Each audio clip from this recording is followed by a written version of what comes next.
The time now is 6:12. Welcome back to KSNT News. Of course, I'm joined with Dusty Nichols, one of my friends, of course. Nice seeing you again. Thanks. I was trying to think about this. We actually met you about 5 years ago now.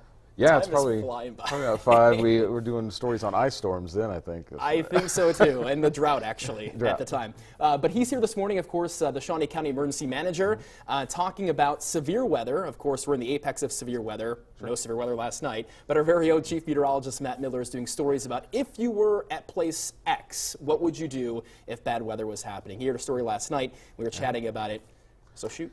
Yeah, it's the most important part is staying aware or weather aware. We're from Northeast Kansas. We're in Topeka, so we understand that weather can happen at any time. Bad weather can happen anytime. So you could smell it in the air, literally sometimes. So on those particular days, you need to be aware of where you're at, where you're going, and if there's a shelter nearby. You know, one of the things that my girlfriend hates is when I say the same thing over and over again. Yeah.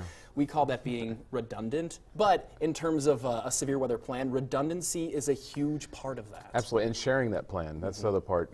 You might have family members out and about, separated throughout the day. So how are you going to contact them should bad weather happen? Are you sure they're going to be able to take shelter if they're at a ball game and you're at work or the mall or wherever the case may be? So knowing where to take shelter and having that comfort that that plan is in action should something happen. You know, referencing Chief Meteorologist Matt Miller's story last night, he actually was at a local grocery store, and you know, that's something people do. It doesn't matter the day of the week or the time of the day, a lot of 24-hour stores. Sure. What would you do if you were there? And he even said, you know, sometimes the cooler's a good spot. And you see stories sometimes nationally that saves lives. Absolutely.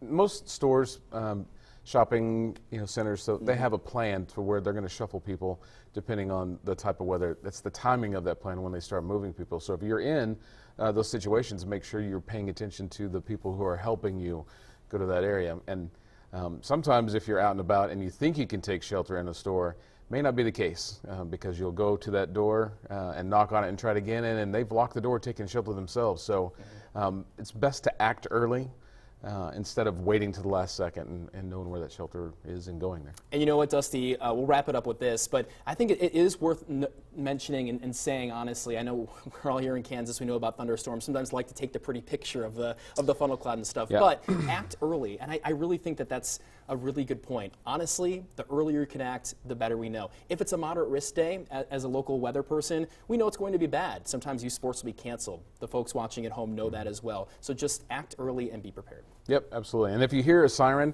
take cover. That's not the alarm to go out and look outside. That is the initially take cover, then figure out what's going on.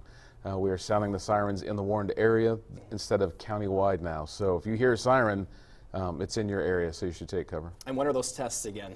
We test every Monday at noon, whether if it's nice enough. We don't want to worry anybody. And on the first Monday of the month, we'll do the alternate tone, which is more the air raid sound, siren kind of sound, and that's just to kind of test our software and make sure the right signals are getting through. And if you're really into this sort of stuff, great follow on Twitter at SNCO Management. SNCO Emergency on Twitter. Okay, SNCO Emergency on Twitter. You guys will notify everyone if it's cloudy and you're not doing the sirens, of course. That's correct. We do that through Twitter every week. Awesome. Thanks you so much, Dusty. In a few minutes, we'll take a closer look at your extended forecast. Of course, this is severe weather season, but we have nice weather heading into Mother's Day weekend. We'll be right back after this.